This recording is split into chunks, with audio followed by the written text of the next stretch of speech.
Right, we are back, and News Extra time. And here's Kevin Mooney. Thank you, Steve. Good morning, everyone. We're going to have fun this morning talking about the latest productions from the WNCC Theater Department. An evening of one acts. It's actually an evening of bizarre 10-minute plays. And with a title like that, you know that Byron Allen is in charge of this. What is that supposed to mean? You know Byron Allen would be the guy that's in charge of this. It fits you perfectly. Yeah, thank you. It really does. Thank you. Yeah, and so he is here along with Sherri Carlson. Managed to wander in with Byron as well this morning, and we're going to talk about these evening of one acts, which are coming up tomorrow night and Saturday night over at the WNCC Theater. It starts at what, about 7:30? Starts at 7:30 each night at the Little Theater. Yeah. We do have live music if you get there a little early, as I know many of the Russian Germans do. Did I say that? Always an hour early. You know always an hour early, and it's not funny. But we will have a little bit of music. We have a little jazz combo that's we'll probably be playing maybe 15 minutes or so before we arrive. Okay. And tickets are fairly inexpensive. Tickets are small things you give to us to walk into the theater. Yeah, and they cost about $5. Yeah. If you're a student of WNCC, free of charge. Are we letting veterans in? I think veterans come in free. Give us a plea and you can come in for free. Yeah, really. Yeah, exactly. It won't take much. It doesn't take much. You just want a crowd. If you look pathetic, you're in. That's what we like. All right. All right. So an evening of one acts. How did you? And you are now. What's your official title? Is the? Nothing about me is official, but I'm producing this show. Sherri Carlson is co-producing it. Yeah. I'm making sure there's bizarreness in it, and she's keeping it on track so that people can actually get it viewed. But we've picked 6 shows. Each of them are only about 10 minutes long. 10-minute plays are a whole a venue of theater that books and books are written. There's theater companies that just do 10-minute plays. Because when you do a 10-minute play, you take the intensity of a 2 or 3 hour play and you squeeze that all into 10 minutes. So the show starts, you have everything you see in a play, but it does it in 10 minutes. So it always offers a powerful punch. And it has to move, It moves very fast.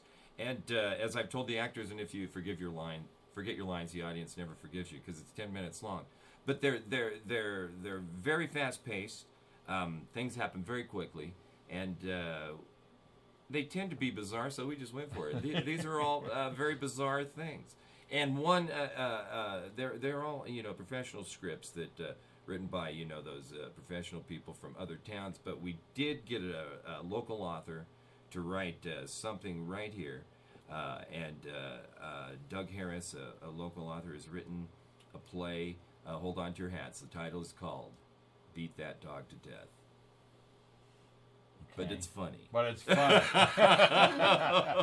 All right, it's a shocking title, and there will be parts through the evening that just shock every once in a while. But the messages of everything are what you see in theater. It's still watching the human condition, seeing our failures, seeing our addictions.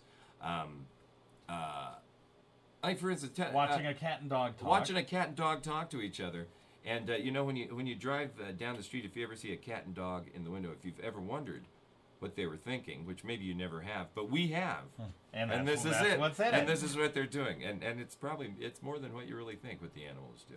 All right. What else do we have? We have Sherri.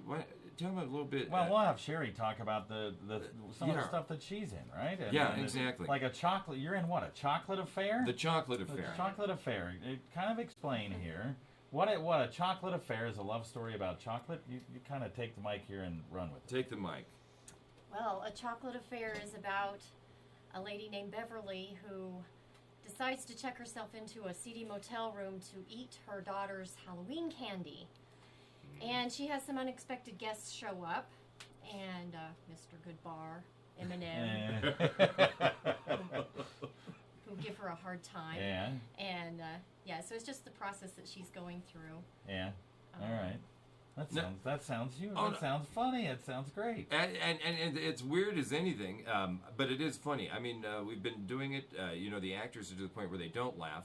which we've been trying to do because the scripts are hilariously funny. Yeah. And I think the audience will get a kick if you like. And I've also said this too. They're 10-minute plays. And there's 6 of them, right? There's 6 of them with an intermission. Yeah.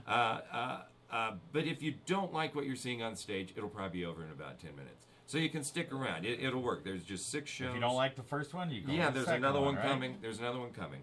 Let me think of another one. Our 6 shows are. You got 2 people who stand on chairs. 2 What's people that who about? stand on chairs. It's called the brown shoes. It's 2 people who feel superior to everyone in the world because they're standing on blue chairs, but they think they're brown shoes. Oh. Okay. It's a bit of the Emperor's New Clothes. Yeah. It's a superiority that everyone else can see is not, and the joy of that and what ensues there. And then there's a nice voice of reasoning in there going, "What's wrong with you people?" That's the story. And you have a guy that's talking to a recorded. We have device a man who calls his bank Yeah. just to transfer some money and gets sucked into almost a whole different world with the automatic voice machine Yeah. from his bank. Well, we almost kind of do that a lot of times. I mean, I tried to, like yesterday, I tried to cancel a hotel reservation because we decided to stay somewhere with a relative this weekend in Denver. And just trying to cancel a hotel reservation. That would have been real good for your 10-minute place. Indeed. Because it took me, I don't know how many numbers and transfers I finally got in order to cancel the hotel reservation. And there's supposedly no person involved. Yeah, But after a while, you think there's someone over there having a lot of fun at your expense. That's right. No, but right now, me and my bank automatic voice machine aren't even speaking. We don't get along at all. All right. See the Brown Shoes Dog Day Morning Chocolate Affair. Let me just give you some other. And you got about 16 students involved. 16 students. Beat that 1-800 and Mard Bliss. Mard Bliss, I think, is all of it. Can I mention a few names? Yeah. John Lee Campbell's an alumnus coming back. She's directing a show, and she's also in a show. Doug Harris, the author. Sebastian Walton's one of our great students. Doug Vlad is a graduating student doing a couple of roles. That's a name you'll hear one day, Doug Vlad. Don't forget. David Weissar, amazing. Kylie Carlson, Cody Bryan are future students coming up and helping us out. They're not in it. We kicked him out. Elizabeth Gross is a community member who's helped us for years, a former student. Rayleigh Tresaria, amazing music student coming over and doing stuff for us. And Natalie. How do you say Natalie's last name? Kabarkas. How does everyone else say it? All right. That's close. All right. Amanda Shepard is our amazing stage manager. Crystal Chacon, Kirby Thornton. Oh, Kirby's not in. He dropped out. And the amazing Byron Thompson. All right. Thompson applies. All right. East Oberlin, Scottsmore. All right. Don't forget, tomorrow night and Saturday night, 7:30 p.m., an evening of one act over at WNCC at the Little Theater. Byron Allen and Sherri Carlson are big parts of it. We thank you guys for coming in. It's great. I'll be doing my own choreography as well. All right. Very good.